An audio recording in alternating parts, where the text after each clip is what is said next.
Hey everybody, welcome back to the channel. Dr. Mike here. Today we're talking about cholesterol, and this is just going to be a quick kind of an overview of cholesterol, what it is, why it is, how it is, and what you can do about it, if anything.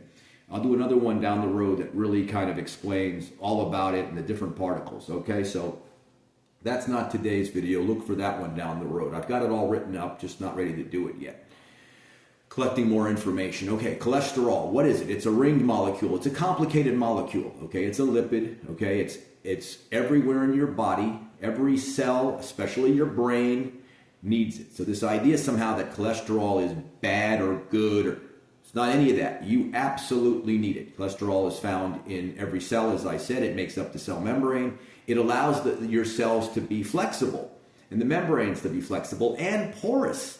All these things are traveling through your cell membrane, things like sugar, okay, things like fats, things like vitamins, minerals, and all these other. So these membranes are very complicated, all right? It's a very porous structure. Cholesterol made in the liver, your liver makes between 75 and 80% of all circulating cholesterol is made in the liver. It's not consumed, okay? You only can consume anywhere from 10% up to as high as 20%, depending on whether you need extra cholesterol. Typically, the body makes all the cholesterol you need. This is why you don't absorb it from food. You don't need it.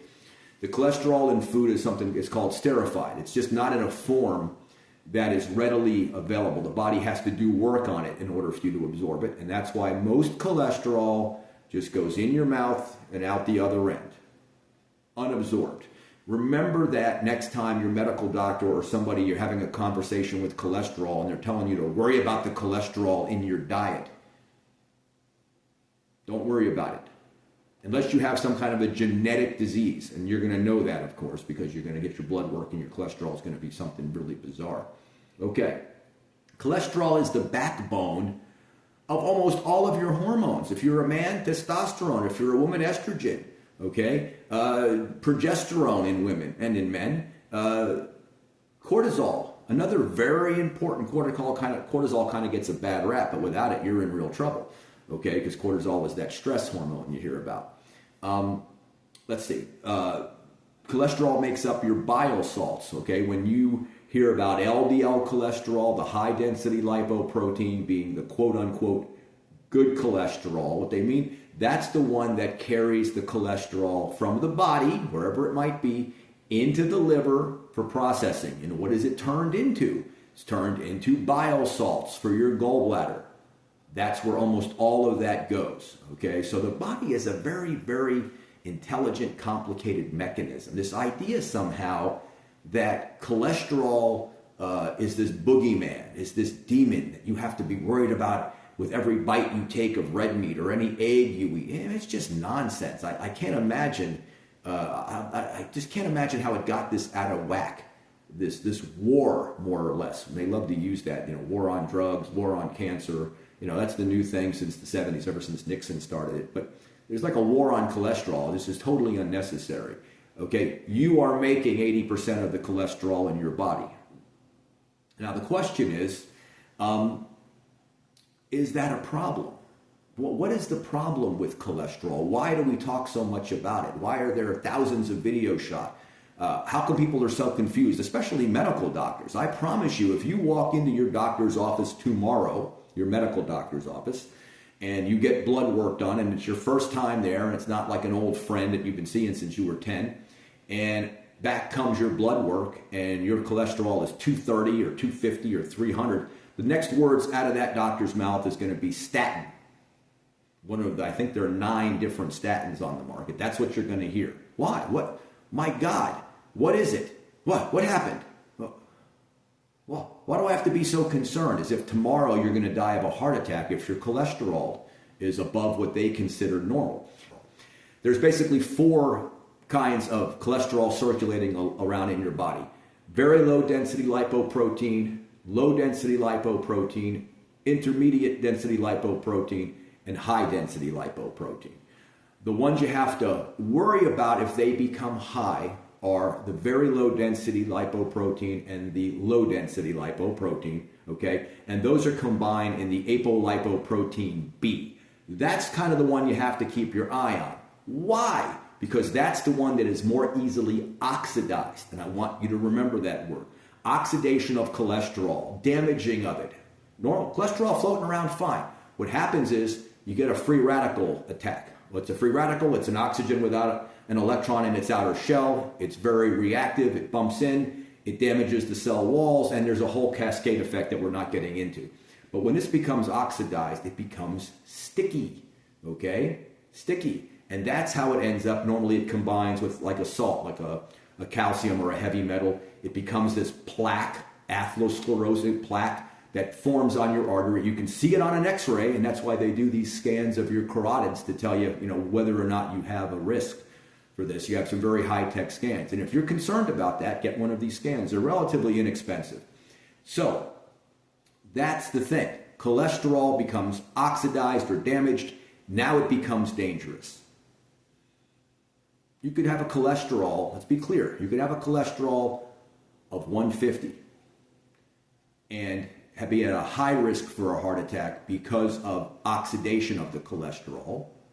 You could have a cholesterol of 250 or 300 and be at low risk for a heart attack or atherosclerosis because you're getting plenty of antioxidants and you're exercising and all of the things that you're supposed to do. Okay, so just don't freak out when you see the cholesterol number. Normally they give you a ratio of total cholesterol to HDL, and you want that number. A good reading is 3.5 to 1. That would be very, very good. That's below that is very good. 5 to 1 is kind of the edge of good. Anything above 5 to 1, and you've got a lot more. You need more HDL. And okay, how do we accomplish that? Let's talk about what you can do. What can you do? All right, to prevent the oxidation of cholesterol. Plenty of vitamins and minerals. Make sure you're getting enough vitamin C, the antioxidants, vitamin E, vitamin D, all these things that circulate around, beta carotene, that prevent oxidation. That's important. Clean diet. If you're eating a lot of fried foods, French fries, potato chips, fast food, things that are highly processed, lots of chocolate donuts and the things that you know are not necessarily good for you, that's going to put a greater load on your body. More omega-6 fatty acids, which are the polyunsaturated. They drive up inflammation. Inflammation is bad, okay? Inflammation is bad. This all forms into what makes cholesterol levels important. So if you're not oxidizing the cholesterol because you're eating clean, maybe you're taking, if you're at risk, you're taking some extra antioxidants, CoQ10, vitamin C, vitamin E, things like that. Lots of veggies, if that's what you're into, clean meats, then your risk is going to be very low. Unfortunately, there's not a single test really for oxidation cholesterol. There's not something out there you can look at and go, well, hey, my level of oxidated cholesterol is very low versus very high.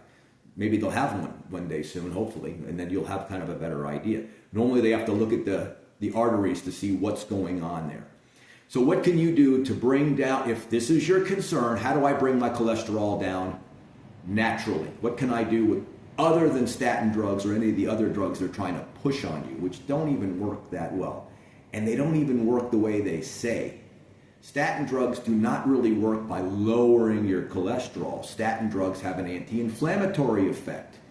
Inflammation, that's going to be a whole other show on how to reduce inflammation in your body, but a clean diet is the main way. So that's how the statins work. What you can do, exercise, number one, but not too much exercise. If you're a gym hound and you're in the gym an hour and a half, 2 hours, 7 days a week, that's too much exercise. Okay, too much aerobic activity, long term. You're breathing more oxygen, more free radicals, more damage to the cells, more oxidized cholesterol, bigger problem. Drop body fat, not necessarily body weight, body fat. A leaner person is a healthier person. Just the weight loss alone, the fat loss alone is going to bring your cholesterol levels down in your body, okay? Supplements, you can take fish oil, 2 teaspoons a day of a good omega-3 fish oil is going to bring those cholesterol levels down, prevent oxidation. Again, that's the main thing, prevent oxidation. So fish oil, good supplement. Raw niacin, okay? Raw niacin has things that happen. You got to be careful with the raw niacin. Too much of it and you're going to, actually any amount, and you're going to flush. You can prevent that by eating some food first, take the raw niacin after. That'll weaken the effect a little bit. You can take a baby aspirin a half hour before. That'll weaken the effect. And the longer you take the niacin, the less the effect will be. Eventually, you'll get very, very little or no flush. Soluble fiber, okay? Things like oatmeal. You can read up on that. Oatmeal has a lot of soluble fiber. Obviously, vegetables have quite a bit of soluble fiber. You can look for the ones that have the most. Soluble fiber binds the cholesterol in your food, which you have a hard time absorbing anyway, but that is a technique. I'm trying to give you a technique to lower it, if that is what you're trying to do. I personally don't really put much of an emphasis on cholesterol and all the demonization of it, but you may feel differently. So there are little hacks like that. Soluble fiber, things like oatmeal, as I said, whole oats, obviously, you don't want the instant stuff isn't as good or maybe doesn't work at all.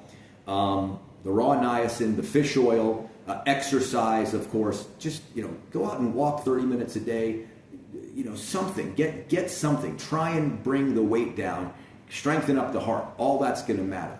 And don't let the doctor push you into taking a statin drug when there are plenty of things you can do naturally. And then there's also plenty of things like, I didn't mention this, but I'm going to mention it, I guess, now. Red yeast rice. Okay, red yeast rice is a natural statin. I believe it's levastatin is the one it looks like.